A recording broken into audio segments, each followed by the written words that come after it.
The big news in the last 24 hours, of course, was that Keegan Bradley was named the United States Ryder Cup Captain. And we want to go through that, and we want to start to break that down for you. I will tell you that in the media room at the Scottish Open, as that's the time zone that we're in, and just a couple hours away as the crow flies, Rory McIlroy is set to address the media, and we're going to have that for you as well today, featured in today's show. So we have a lot to get into, jump in with you guys. Definitely want to hear from you. So if you're with us on our Fairways of Life YouTube page, particularly where it is live, jump on and give us your comments. I'm going to be going through stuff, but I'd like to hear from you guys as well. I'm sure Dom's got a question of the day that is queued up. Is it too early to ask you about that, Dom, or do you kind of decide that as we get started here? No, it's not too early. I've written it. I just hit start. So you can vote now. And my question of the day is quite simple. Was Keegan Bradley the right choice for US Ryder Cup captain? Yes or no? Was Keegan Bradley the right choice? I'm going to write that down here so I know what you said. Right choice. And what did you give him? Just a yes or no? Yeah, just a, well, why? Should there be a third option?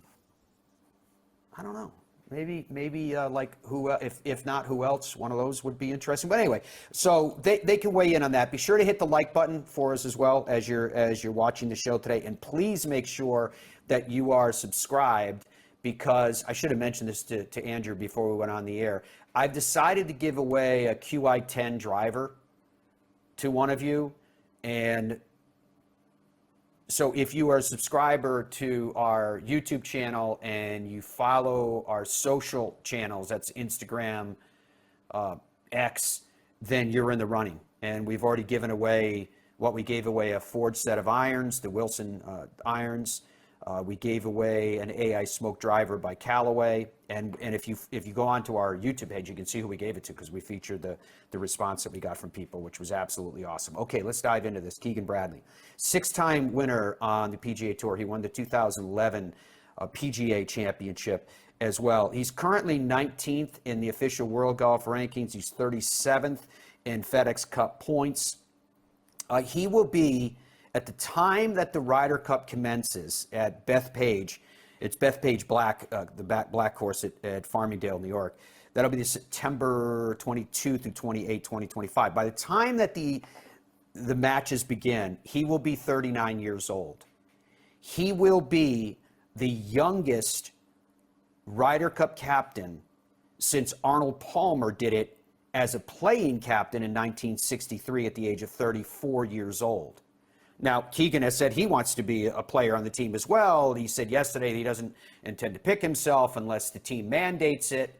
But his hope is to earn his place on the team in points. And for a guy that's currently ranked 19th in official World Golf Rankings, it shows you that he's still playing very, very well. You can see there US Ryder Cup standings. He's currently 24th in the standings. So that's close enough that he's knocking on the door with this much time in front of him. For those of you listening to us on the audio side, I'll read through these standings quickly for you. Number 1 is Scotty Scheffler. Number 2 is Bryson DeChambeau. Number 3, I know, I'll get into that. Bryson DeChambeau is number 2 based upon the criteria. And he commented on, if not specifically Bryson, but players coming from wherever they're playing. We'll get to that. Number 3 is Xander Schauffele. Number 4, Colin Morikawa. Number 5, Brian Harman. Number 6, Wyndham Clark. Number 7, Tony Finau. 8, Patrick Cantlay. 9, Sahith Theegala. 10th, Max Homa. 11, Russell Henley. 12, Maverick McNeely. 13, Harris English. 14, Taylor Moore. 15, Adam Schenk. 16, Cameron Young.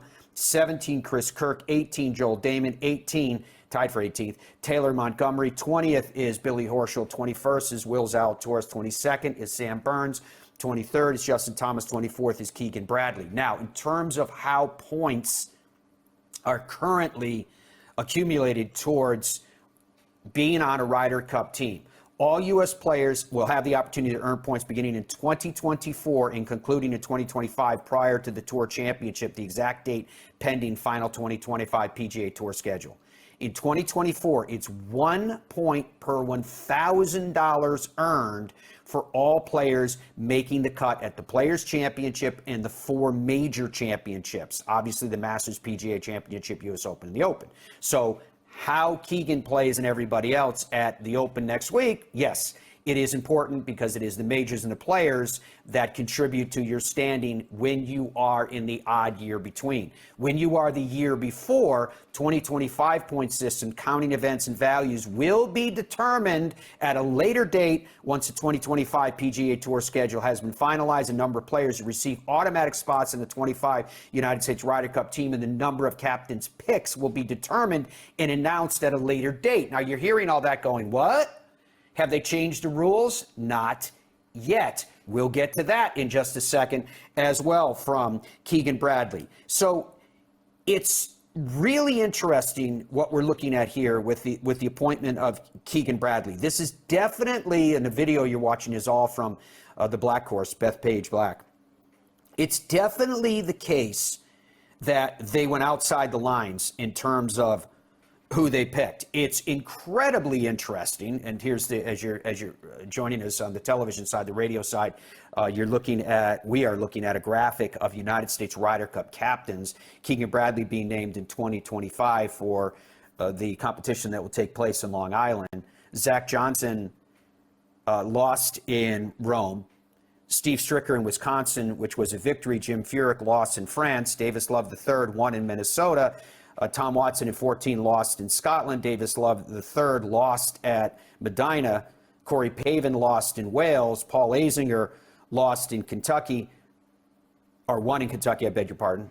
And then Tom Lehman lost in Ireland. So since 1991, Europe has a 10-6 advantage over the USA. If you go back to the year 2000, which by the time the Ryder Cup commences again will be 25-year sample, the European side has an 8-3 lead.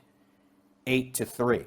So I was getting into there was what was so remarkable to me about Keegan being named as the United States Ryder Cup captain was the drama of the fact that he wasn't picked for the last Ryder Cup. Remember, at that time, the schedule for the PGA Tour was still a wraparound schedule.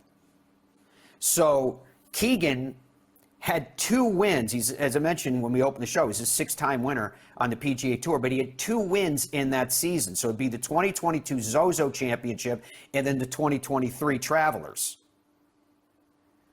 But he wasn't picked. Amongst those that were picked, and this is what I find really interesting, was Justin Thomas and Ricky Fowler. Right? Just as an example. The reason I'm mentioning those 2 is because those are the 2 that most of the post banter has been about. Throw Jordan Spieth's performance in there right now. What you're looking at with each of these, Keegan's been on 2 Ryder Cup teams. He has a 4-3-0 record. Jordan Spieth's been on 5 Ryder Cup teams. He has an 8-9-5 record. I know that surprises a lot of people because they just automatically assume that Jordan Spieth has a winning record. Well, he was 0-2-2 in Rome. He didn't play well in Rome. Justin Thomas has been on 3 Ryder Cup teams. He has a 7-4-2 record. In Rome, he was 1-2-1. I actually think Justin Thomas played pretty well in Rome, but he was partnered with Jordan Spieth, who wasn't playing well. Ricky Fowler has been in 5 Ryder Cup teams. He has a 3-9-5 record. He was 0-2-0 in Rome.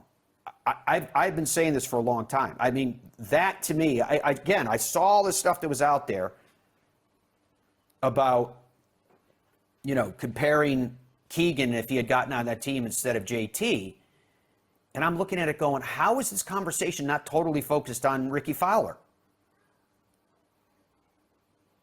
Right? Ricky Fowler has an awful Ryder Cup record. 0-2-0 in Rome. So, it's ifs and buts and wishes and maybes, but when you look at the form that Keegan had coming in, and everybody says, oh no, this wasn't an old boys club. That's not what this was about. This was about the captain making the best decision for his team. And yet, in light of that, here we had Keegan Bradley yesterday saying, well, we're going to take a look at the automatics, because right now it's 6 automatically qualifying. There's 6 captain's picks. It sounds like he's going to make that a lower number. In other words, 9 say automatically qualify or whatever he decides to do. So for so many reasons, this was shocking news. And as we found out yesterday, for Keegan Bradley himself, the news was no less shocking for him. Here he is at his press conference. I didn't have one conversation with anybody about this until I was told I was the captain. I got a call from Seth and John and Zach, and I had trouble. When they called me, I felt funny after the call because I don't think I reacted in the way that they were expecting me to. I was in complete shock, and it was heavy. Like I said earlier, I was a little bit uncomfortable with some of the guys of my idols that were looked over for this position, and I needed a second to figure that out. And it was, again, I don't think I'll ever have a bigger surprise in my life, but something Seth said to me was, your number was called. It's time for you to step up. And when he told me that, it sort of hit me, that this is a heavy job, and this is a group of people that trusted me in this, and it's time to step up to the plate and be the captain of this team.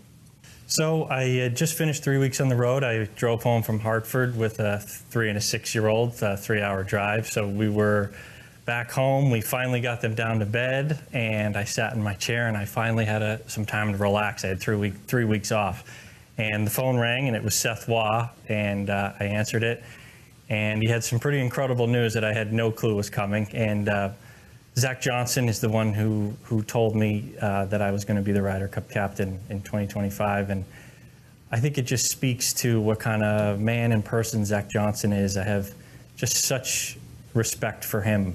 He was one of my idols that I looked up to when I first came out on the tour, and I feel terrible for what he's had to go through, and I'm so honored that he was the one who called me, and I'm going to represent this decision to the best of my abilities, and I'm really excited.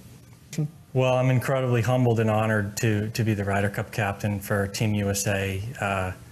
Being on a Ryder Cup team changes your life forever, and being in the room with those guys and feeling the extreme pressure of this tournament will change you. And the dream of being a Ryder Cup captain is something that a lot of us don't even think about because it's such a prestigious honor. And I never knew if I'd get this opportunity. I always felt like this is something that I would love to do and be able to handle. And I'm so honored to be able to be the leader of this team. And I'm going to Bethpage to win the Ryder Cup back for America.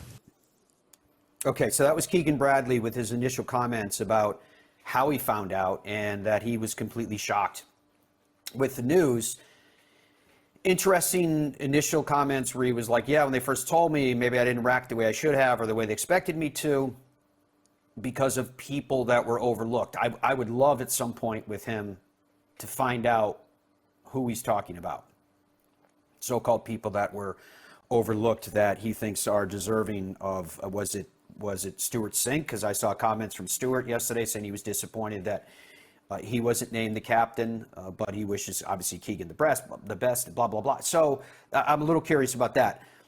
However, he then obviously was addressing Zach and the criticism that Zach Johnson's gotten about his picks and the way that he administered the team. We have since found out, since the Ryder Cup, that there was this flu bug that was running through the team. There was this, although the official, I don't know, call it the establishment of golf, has tried to downplay it, but we understand that there was a philosophical divide in that locker room with primarily people saying it was generated from, the Patrick Cantlay side about compensation, etc. Again, we didn't know a great deal about it except for what Xander Schauffele's father had to say. And people can look at that and go, well, he wasn't really speaking for us. He was expressing his own opinion. That's not what it sounded like when he was talking. It sure sounded like he was talking for more than just expressing his individual opinion. Take it as you will. That's something that, one thing that we've seen in the whole kind of fray that surrounds the game at its top professional level is that we have realized that the game has tried so hard at every level to control the image of the sport at its highest competitive levels, the players at the highest competitive levels, and that everything is sunshine and rainbows. And we found out that that isn't the case. That the game of golf at every level is subject to human frailties and agendas. That's now being discussed openly, and it's interesting because players are also far more willing to take open shots at each other than they used to. If all of a sudden you find out that it's pretty clear one player really didn't like another, and that had been something that had been simmering for a long time, where before that was never discussed. Because amongst other things, if you criticize another player publicly, you get fined for it. So it's fascinating from that standpoint, the times that we live in. So John Lindert is the president of the PGA of America. Now remember that the Ryder Cup, the half of the Ryder Cup in USA, belongs to the PGA of America because that's who started it. It's not the PGA Tour. Really important distinction to make here. If the PGA Tour ends up doing a deal with LIV and with the DP World Tour, formerly known as the European Tour, that half of the Ryder Cup belongs to the DP World Tour. So it's quite possible that the PGA Tour could end up controlling half of the Ryder Cup, but from the European side. Complicated. So John Lindert, the president of the PGA of America, was asked and outlined how and why it was Keegan. Had a couple of phone calls and talked about a variety of different attributes that we would want in our next captain. And as you start to check off the boxes and you have a PGA champion, you have somebody who went to school here, is familiar with the New York base, the fan base, is very familiar with Bethpage Black, is the son of a PGA member. There are a lot of boxes that Keegan checked off, and his enthusiasm for the Ryder Cup stood out above everything else, and we just felt like that was the aha moment. When Keegan's name was mentioned, it was all hands went up, and we were 100% behind it.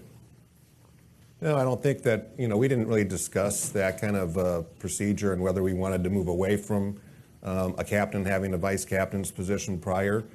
We were really trying to find the best person to lead Team USA to a victory. And it very simply came down to one person, and that was Keegan. Keegan, as I said, checked a lot of the boxes, and his passion for the game, his passion for the Ryder Cup is evident, and just him being from around this area and how the people around here, all the text messages that we've received about Keegan has been absolutely outstanding.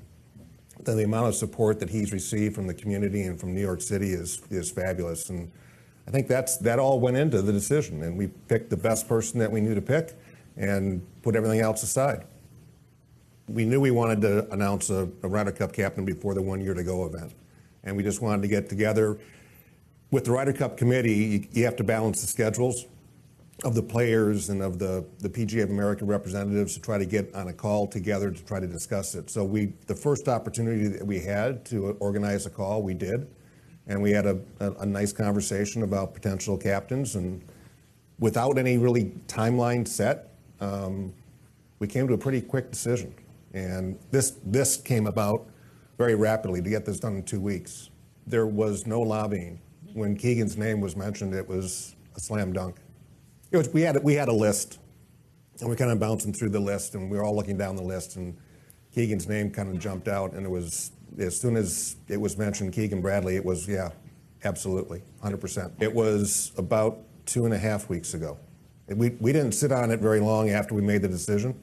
We decided that we needed to let Keegan know, and so we got on a call with Keegan that Sunday. The conversation, I believe, was on a Wednesday. All right, John Lindert, the president of the PGA of America, explaining how and why they came about the decision of picking Keegan Bradley, and it sounds like the decision came about pretty quickly. They're saying it came about pretty quickly because Tiger Woods, who everyone expected to be named the captain of the United States Ryder Cup team, said no, that he wasn't going to take the post. He did release a statement that John actually read, in his addressing to the media yesterday. Tiger said, quoting, "With my new responsibility to the tour and time commitments involved, I felt I would not be able to commit the time to Team USA and the players required as a captain. It doesn't mean that I wouldn't want to captain a team in the future if and when I feel it is the right time. I will put my hat in the ring for the committee to decide." Okay, that from Tiger Woods. You did hear me mention, and I am going to check with Dom before we go to break here on how the voting is going and the question of the day of whether Keegan was the right choice, plus any other comments you guys have. I mentioned at the start of the show that Keegan was asked about players on his team. And are we past the point where a player has to be loyal to the PGA Tour, or are we talking about the best American players regardless? Here is the way that Keegan Bradley, the captain, responded. So I think the biggest thing is that week all coming together as a team. It's very difficult. Us golfers are individuals, and we celebrate wins by ourselves, losses by ourselves, and that week is about coming together as a team, doing what's best for the team. Whether that's partnering up with somebody, a veteran to a younger guy. That's what happened to me, with Phil, and that helped me with not only the Ryder Cup but the rest of my career. And I think that the guys, need to be willing to put the team first. And sometimes that's difficult. And I think that this group of guys does a great job of that. One of the things that I love about this group, and I'm not ashamed to say that as an older player that's been out there longer, I look up to these guys. They genuinely love each other and they're friends. And when I came out on tour, I had a much different outlook. I looked at everybody as the enemy, and I made everybody out to be against me. And I really regret that. I love this generation of how they've gone about their careers and how their friendships, and it makes the life on tour a lot better. And that's what I admire most about this group. And I think that's what will make them great teammates. I think that Bethpage also, the fans are going to be our 13th team member. And I think that, I've always been under the impression that Bethpage is New York's home course. Wingfoot and Shinnecock are amazing courses, but you talk to a real New Yorker, they brag about Bethpage. And I've always, in my mind, I've always thought of Bethpage as New York's home course, which is now America's home course. And I want the fans to treat it that way. They need to defend this course in the right, appropriate way. But this is where the fans and the New Yorkers need to come out and support this team. And the guys on the team that, are out there, like what you were talking about, they're going to embrace that. And they're going to, these New York fans are going to be pulling for us hard. And I love that. I'm going to have the 12 best players on the team. I don't care where they play. So we have a mission to win this tournament. I'm not worried about the live stuff. I want the best players on the team. By the time we get to Bethpage in 2025, we have no clue how the layout of the golf world is going to be. As it comes to going to live events, if there's guys that are on the fringe, I'm willing to do that. I've only been the captain for 2 weeks, and we haven't really even gotten the real points started, which start next year. So I'll have to wait and see how everything shakes out. And my biggest concern is having the best players on the team. There's so much that Keegan said in that press conference that to me is really fascinating. And it's not like he's had a lot of time to contemplate these different things unless he did it independently just for his own purposes. He's already told us he didn't expect to be named the captain.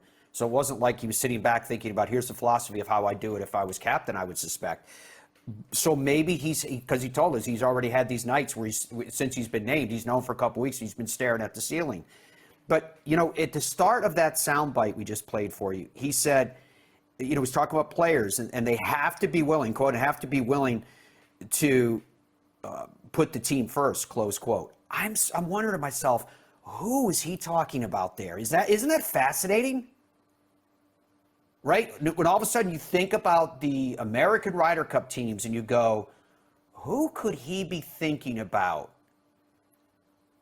That's a player that, again, I'm interpreting, that apparently came in and wasn't of the makeup or mindset or perspective to ensure that the team came first.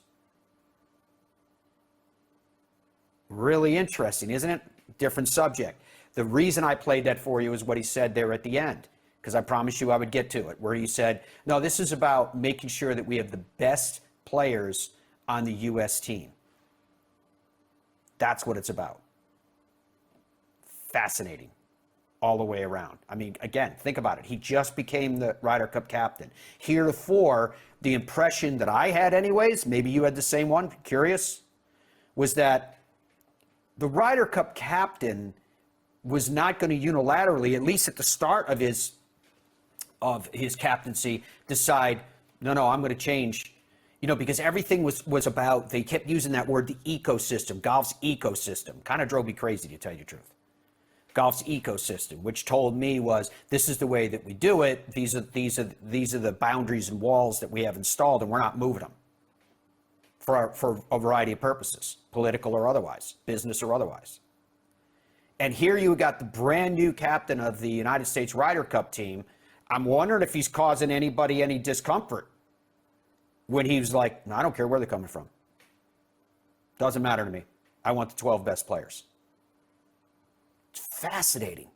Think about it. Okay, Dom, let's check in with you. What are we hearing from the people? How's your vote? Question of the day. Should Keegan Bradley be the captain of the United States Ryder Cup team? And what kind of comments are coming in? Obviously, there's plenty coming in. The question of the day is, was Keegan Bradley the right choice, yes or no? 48% yes, 44% no. Pretty split. Obviously, there's 8%. I wrote, if not who. Most of the people wrote in Tiger. They wanted Tiger. But as you mentioned, Tiger just explicitly turned it down. So that was never going to happen. Some of the stuff coming in, because we got a lot more to go through, I'll just read 2 or 3 or 4 here, quickly scrolling through. Has Keegan ever been a vice captain? No, he has not. He's never been in anything. He's just now a captain suddenly. Not sure if Bethpage is the best venue. Why didn't they play at Marion? Interesting. That is something that we can talk about as we get much closer. This is a conversation for next year, but Bethpage is notoriously, as Andrew's going to be rolling video here, narrow. And historically, Matt, the Europeans are a little better in narrow conditions than the U.S. players, who tend to be the more bomb and gouge type. Although these days, maybe everyone's bomb and gouge. I don't know. Let's see a couple more here before they also can choose how they set up a golf course. So I think it's a brilliant venue. I think it's perfect. It's a big, broad shoulders, tough, brawny golf course. John says, great outside-the-box thinking by the PGA of America. Nailed it, Wayne says. Keegan is a legit potential player on the team. He could be a playing captain, as we went over the standings earlier, which seemingly support that. It seems like, this is the last one I'll read, Matt. Maybe you want to react to this one. It seems like the Keegan pick was maybe a knee-jerk reaction like, oh, blankety blank. We need someone fast right now. After Tiger said no.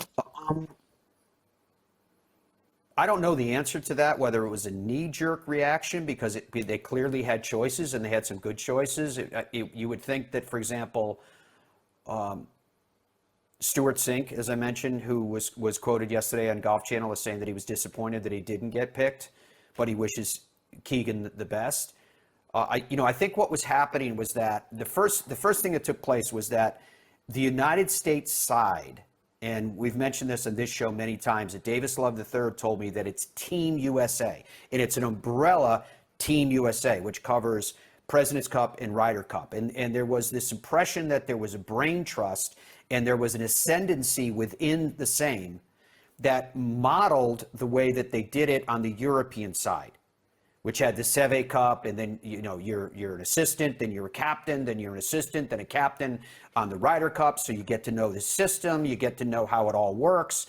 And in this case, they clearly abandoned that mentality of there being a so-called system.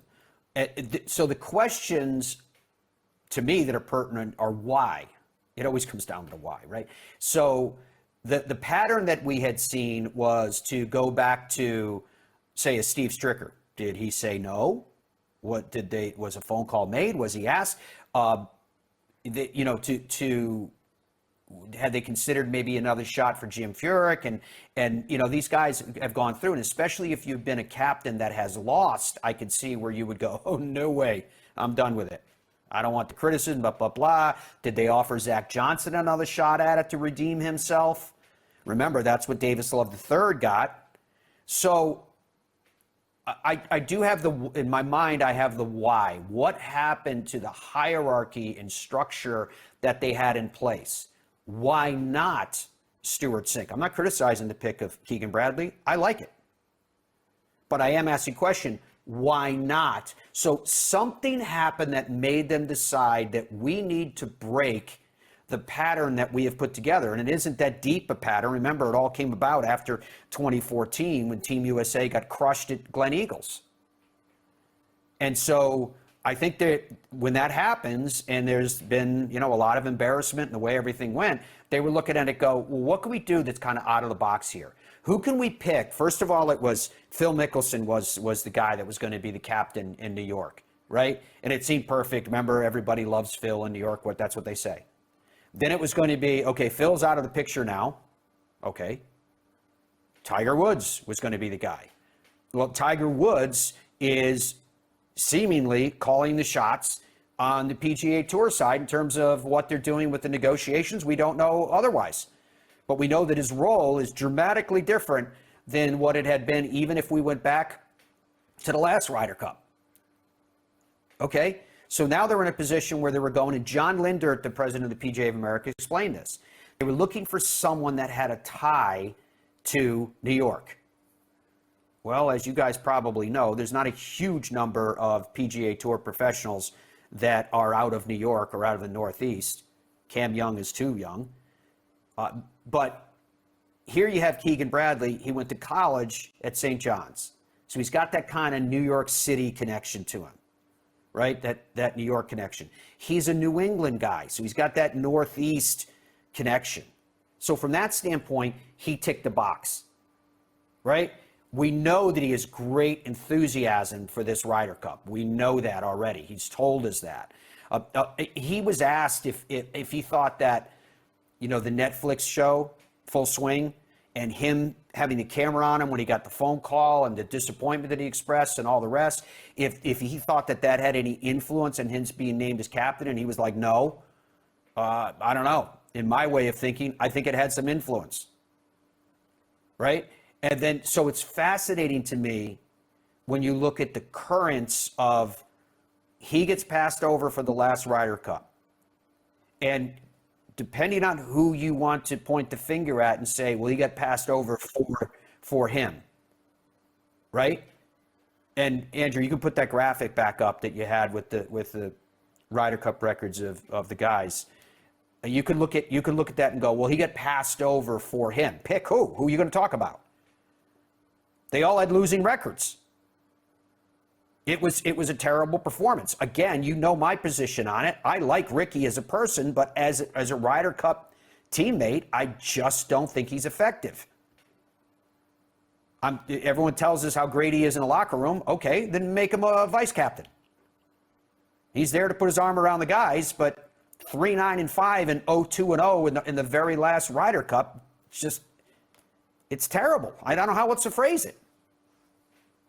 So that's fascinating to me, that Keegan Bradley, a guy who had won twice, he was 11th in the points, was overlooked for this idea of harmony, of guys playing with, remember, what, Dom, was it Lanny Watkins that said to us, when back in my day, he kind of went on a little bit of a get off my lawn tirade with us, where he was like, back in my day, you made the team and you played whoever you were told to play with.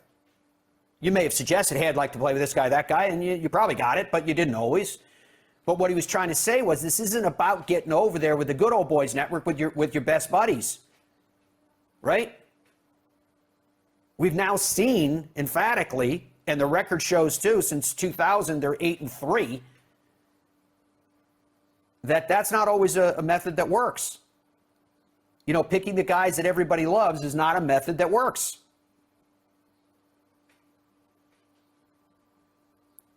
So here's Keegan Bradley, who was the principal guy that people pointed at who got overlooked. Lucas Glover was too, in fairness, because he was shown form late.